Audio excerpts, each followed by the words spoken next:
Most people think wealth changes your personality. It does not. It reveals it. I was not always a billionaire, but I was always quiet. Even before the companies, before the boardrooms, before my name began appearing in financial articles, I preferred observing over speaking. Silence gives people space to expose themselves. That habit built my career. My mornings are structured. I wake at 5. No alarms. Years of discipline replaced them. I read reports before sunrise, market shifts, internal audits, legal summaries. Numbers do not lie the way people do. If something is wrong, it leaves a pattern. Trust in my world is contractual, documented, verified. I learned that slowly. When I was younger, I trusted instinctively. I believed partnerships were built on loyalty. I believed promises meant something. The first company I built nearly collapsed because I assumed a signed handshake was enough. It was not. A partner redirected funds quietly, convinced I would never check the details. I did check, but too late to prevent the damage. Since then, I have trusted systems more than smiles. Publicly, I am described as controlled, reserved, some say distant. That is acceptable. Distance protects clarity. I do not move with loud security details unless necessary. I dislike spectacle. I prefer blending into ordinary spaces when I can: bookstores, cafes, small shops. It reminds me that most lives are lived outside glass towers. That is why I was in the bakery that afternoon. It was not a charity visit, not an appearance, just a routine stop between meetings. The place was modest, warm light, the smell of sugar and butter thick in the air. Children pressed their palms against the display case while parents negotiated flavors. I stood near the back of the line, unnoticed. I often watch families in places like that, not in envy, just curiosity. There is something unfiltered about ordinary moments, the way parents bend down to listen, the way children assume security without questioning it. I do not have children. There was a time when I thought I would. A long relationship in my 30s ended quietly when she told me I was emotionally unavailable. She was not wrong. I prioritized expansion over intimacy, growth over presence. By the time I realized what I had sacrificed, she had already chosen someone less distracted. Since then, my life has been efficient, predictable, controlled. I believed I preferred it that way. Standing in that bakery, reviewing a message on my phone about an acquisition closing next quarter, I felt the usual detachment. Numbers moved, assets shifted. Another company folded into mine, nothing personal. Then I heard the woman in front of me ask the clerk to cancel the cake. Her voice was steady, too steady. And for the first time that day, I stopped reading the numbers. I noticed her before the card declined. Not because she was loud. She was the opposite, quiet in a way that felt practiced. She stood with her shoulders slightly forward, as if trying to occupy less space. Her coat was clean but worn at the cuffs. The fabric near her wrists had begun to thin. She kept one hand on her son's shoulder while the other searched through her purse. The boy could not have been older than 7. He was studying the cake in the display case, chocolate frosting, blue piping, a small edible soccer ball on top. His eyes did not wander to the other cakes. He had already chosen. She asked the clerk for that one. While the clerk boxed it, I watched her open her wallet. There were a few folded bills, some coins. She counted them once, then again. Not because she needed to, but because she was calculating something private. Her phone lit up in her hand. A notification preview flashed briefly before she turned the screen over. I did not read the full message, only enough to see the word overdue. She smiled at her son. It was a careful smile. "Do you like it?" she asked him. He nodded. "It's perfect." There was no excitement in his tone, only gratitude. The kind children learn too early. I looked back at my phone, trying to return to the email about projected earnings. A board member was concerned about market volatility. It required my response.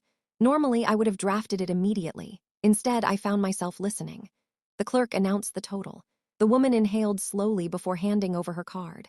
Not nervous, prepared. The machine processed. She adjusted her grip on her son's shoulder. I told myself this was ordinary. Cards decline.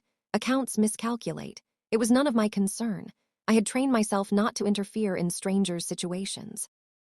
Intervention often humiliates the person you are trying to help. The machine beeped. "Declined," the clerk said, lowering her voice. The woman did not react immediately. She nodded once as if she had expected it.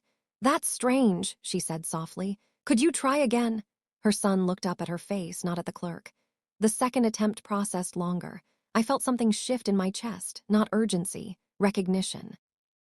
I had seen that expression before in employees who were about to lose something they could not afford to lose, in founders who realized funding would not come through, the calculation behind the eyes, the silent preparation for disappointment. The machine beeped again, declined. She swallowed, then leaned slightly toward the counter. "I'm so sorry," she said. "There must be a mistake with my bank." Her son spoke then, almost whispering. "It's okay, Mom, I didn't really want cake." It was not the words. It was how easily he said them. I looked around the bakery. No one else met her eyes. People shifted their weight, pretended to check menus, avoided involvement. I should have done the same. That was the rule I lived by. Observe. Do not intrude. But something about the boy's voice stayed with me, and I could not return to the email on my screen. The clerk tried a third time. Sometimes machines fail. Sometimes banks delay transactions. Everyone in that bakery was pretending this was one of those harmless inconveniences. It was not. The woman's fingers tightened around the edge of the counter as the payment processed again. Her son had gone very still beside her. Children usually react. They ask questions, they complain, they fidget. He did none of that. He simply watched her face. The machine beeped, declined. This time the clerk did not repeat it. She only turned the screen slightly, as if the numbers themselves were something private and embarrassing. The woman exhaled slowly. "That's all right," she said, almost too quickly. "Please cancel it." She did not look at the cake when she said it. The boy reached toward the small container of plastic number candles near the register. He had been holding a blue number 7 earlier. He stared at it for a moment, then placed it back carefully in the tray. Not dropped, not shoved, placed. "I don't need it," he said quietly. That was the first red flag I could not ignore. Children do not surrender that easily unless they are used to doing it. The woman knelt in front of him. "We'll celebrate at home," she said. "I'll make your favorite pancakes." He nodded as if this was a familiar adjustment. Her phone lit up again in her hand. This time I saw more. A message preview from someone named Daniel. "I told you I'll send it next week. Stop pressuring me." She turned the screen off immediately, but the damage was done. The bank had not made a mistake. Someone had. The clerk cleared her throat. "We do need to put the cake back if the payment didn't go through." The tone was neutral, professional, but there was something else beneath it, impatience. The woman stood up slowly. "Of course, I'm sorry for the inconvenience." Inconvenience. That word lingered in the air like a quiet accusation. A man behind me sighed audibly. Another customer muttered something about people needing to check their accounts before ordering. The woman heard it. Her back straightened, but she did not respond. That restraint was the second red flag. She was not surprised by humiliation. She was accustomed to it. I felt a familiar pattern forming in my mind, the way I analyze contracts, discrepancies, missing funds, the message from Daniel, the overdue notification, the card declining on a child's birthday. This was not irresponsibility. It was dependency, and dependency had failed her. The manager began walking toward the counter from the back office. That was when I understood the situation was about to become public, and public humiliation leaves a deeper mark than financial loss. The manager approached with a polite expression that did not reach his eyes. He was a man in his early 40s, apron crisp, posture firm. He positioned himself slightly between the woman and the counter, as if creating an invisible boundary. "Is there a problem here?" he asked the clerk, not her. "The card didn't go through," the clerk replied quietly. The manager turned to the woman then, offering a tight smile. "Ma'am, we do ask customers to ensure funds are available before placing custom orders." Custom orders. The cake had been sitting in the display case with a price tag already attached. She nodded quickly. "I understand. I thought it would clear. It's my mistake." Her voice remained steady, but I saw her fingers curl slightly inward, pressing against her palm. The manager tilted his head.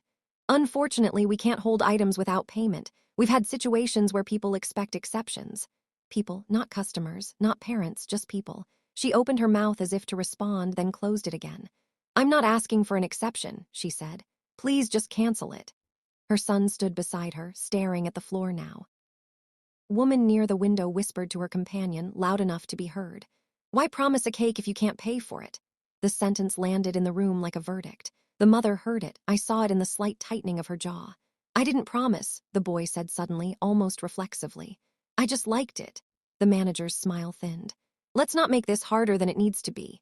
Harder, as if she were the one escalating. This was not about policy anymore. It was about posture, authority. The subtle rebalancing of dignity.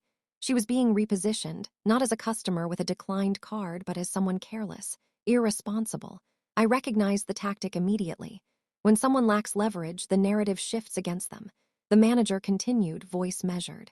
We can't absorb losses because someone miscalculated their account. I'm sure you understand how business works. Business. I almost reacted to that. She nodded again, even though his statement implied negligence. I understand, she repeated. That was the moment I felt something change inside me, not anger, clarity.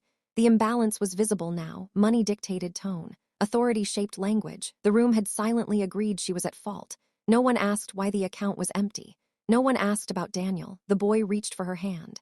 It's okay, Mom, he whispered again. He was comforting her. That was the third red flag. Children should not carry emotional weight for adults.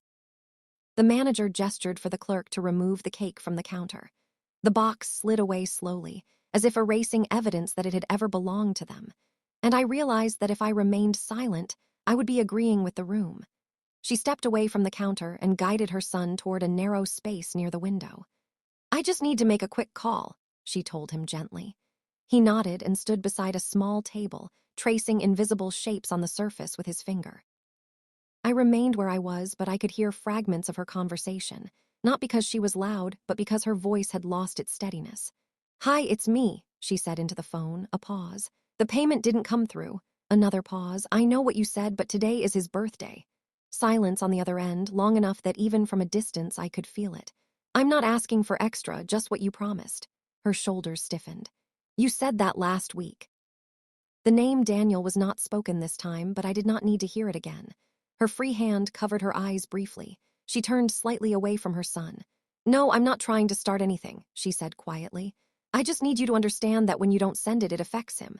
Another pause. I watched her posture change, not collapsing, but withdrawing. I'm not pressuring you, she said. I'm reminding you. The call ended without a goodbye. She stood still for several seconds, staring at the dark screen. Her son looked up at her. Is it okay? She forced a small smile. It's fine. It was not fine. I had spent years reviewing financial records, tracing missing funds, identifying discrepancies. What I was witnessing was not mismanagement. It was dependency on someone unreliable. The betrayal was quiet. No shouting, no courtroom, no visible conflict, just a scheduled payment that never arrived. Her phone lit up again. A message preview appeared before she could hide it this time. I'll transfer something when I can. Stop making me look bad, making me look bad. The language was familiar. Shift responsibility. Create guilt. Reframe neglect as accusation. Gaslighting does not always involve denying events. Sometimes it involves minimizing obligation. She locked the screen and inhaled slowly as if resetting herself. Then she walked back toward the counter. I'm sorry, she told the clerk again. You can put it back. The manager nodded once, satisfied the issue had resolved itself. Resolved. The cake disappeared behind the counter. The boy glanced at the display one last time, then lowered his eyes. That was when I stopped observing as a businessman and started observing as a man who understood what it meant to rely on someone who chose convenience over responsibility. I stepped forward, not loudly, not dramatically, just enough to change the direction of the moment. I stepped out of line and approached the counter. The manager noticed immediately. His posture adjusted. His expression softened into something more attentive. Sir, he said, recognizing me now, not personally but contextually. Wealth is often visible even when unspoken. I'd like to purchase that cake, I said calmly. The clerk hesitated. The chocolate one? Yes, the manager intervened quickly. Of course, we can ring that up right away. The tone had changed. No mention of policy. No reminders about funds. No caution about custom orders, just compliance. The woman turned toward me, confusion crossing her face. That's not necessary, she said immediately. We're fine. Her voice had regained its steadiness, but her eyes carried something else, defense. It's already made, I replied. It shouldn't go to waste. I did not look at her with pity. I looked at the clerk. The transaction processed instantly. Approved. The same machine that had rejected her now responded without hesitation. The manager personally placed the cake back into a fresh box, smoothing the lid carefully as if restoring its value. I picked it up and turned toward the boy. For you, I said simply. He looked at his mother before touching it. She shook her head slightly. We can't accept that. Her pride stood between her and relief. It isn't charity, I said quietly. It's a purchase. I bought it. You can decide what to do with it. The distinction mattered. Her jaw tightened. I don't want him thinking people will fix our problems. Her words were controlled, but I heard the exhaustion behind them. I don't think he will, I replied. I think he'll remember that someone didn't look away. The room had grown silent. The customers who had muttered earlier were now watching with cautious curiosity. The manager stood straighter as if proximity to money required improved posture. The boy stepped forward first. "Thank you," he said. His voice was soft, but this time there was something else in it, not surrender, hope. His mother closed her eyes briefly. When she opened them, there was moisture she tried to conceal. "We don't know you," she said. "You don't need to," I answered. She studied my face as if trying to determine motive. There was no camera, no announcement, no performance, just a quiet interruption. The manager cleared his throat. "Would you like candles included, ma'am?" The difference in address did not escape me. She nodded once. "Yes, the number 7. The clerk handed over the small blue candle. The boy held the box carefully, as if afraid it might disappear again. The escalation was subtle but undeniable. Money had shifted the atmosphere in seconds. Respect had followed. And I was not finished. Not with the cake, with the system that had put her in that position. She did not leave immediately. The cake was in her son's hands. The blue number 7 rested carefully inside the box. The room had resumed its normal sounds, quiet orders, the hum of the refrigerator display, the soft opening and closing of the door, but she remained standing in front of me. "I can pay you back," she said. It was not pride alone, it was structure, a need to rebalance what had just shifted. "That won't be necessary," I replied. "It is," she insisted. "I don't want him thinking we depend on strangers." Her son looked between us, confused but silent. I lowered my voice. "You didn't ask me, that matters," she swallowed. "You heard the call," she said quietly. It was not a question. I heard enough. A long pause settled between us, not uncomfortable, just honest. "He promised he would transfer it this morning," she said, more to herself than to me. "He always says next week or tomorrow or when things settle." She stopped speaking abruptly, as if she had already said too much. There it was, the hard realization, not that the money was missing, but that the promise had been empty. Her son adjusted his grip on the box. "Mom, can we go home?" She nodded quickly, wiping under her eye before any tear could fall. I recognized the restraint, the refusal to collapse in public. "I'm not trying to fix your life," I said carefully. "I just didn't want his birthday reduced to a declined transaction." Her composure faltered then, not dramatically, just a crack. "I had it planned," she whispered. "I budgeted, I calculated everything. I even skipped my own bills this week because he only turns 7 once." The sentence was steady, but it carried weight. "And he still thinks it's my fault," she added softly. It was not self-pity, it was exhaustion. Her son tugged gently at her coat. "It's not your fault," he said. He had learned that sentence somewhere, likely too often. That was the breaking point, not tears, not anger, recognition. She looked down at him and pressed her lips together tightly, as if holding back years of quiet compromise. Then she looked at me. "Thank you," she said. This time it was not resistance. Not negotiation, just acceptance. I nodded once. There was nothing else to say, no lesson, no speech. She took her son's hand and walked toward the door. The bell above it rang softly as they left. I stood there longer than necessary. The cake had been purchased. The moment had passed. But the source of the humiliation, the absent promise, the unreliable support, the system that allowed someone to default on responsibility without consequence remained. And I had resources that did more than buy desserts. I paid attention, and I began asking quiet questions. I did not follow her. I did not need to. Influence does not require visibility. That evening, back in my office, I asked my chief compliance officer for a routine review of employee financial advance records across several subsidiaries. It was framed as standard oversight. No names mentioned, no explanations given. Patterns reveal themselves when examined closely. It did not take long. Daniel worked for one of our mid-level logistics divisions, not a senior role, stable income, structured payment schedule. He had requested 2 company salary advances in the past 6 months, citing temporary hardship. Both approved, both unrepaid beyond the minimum deductions. There were also irregular expense reimbursements flagged but never escalated. Small amounts, not dramatic enough to trigger alarm individually, but together they formed a picture. I requested a deeper audit, still no confrontation, no theatrics. The review uncovered something else. He had marked himself as current on dependent support obligations in internal HR documentation. A declaration required annually. It was false. The company policy was clear.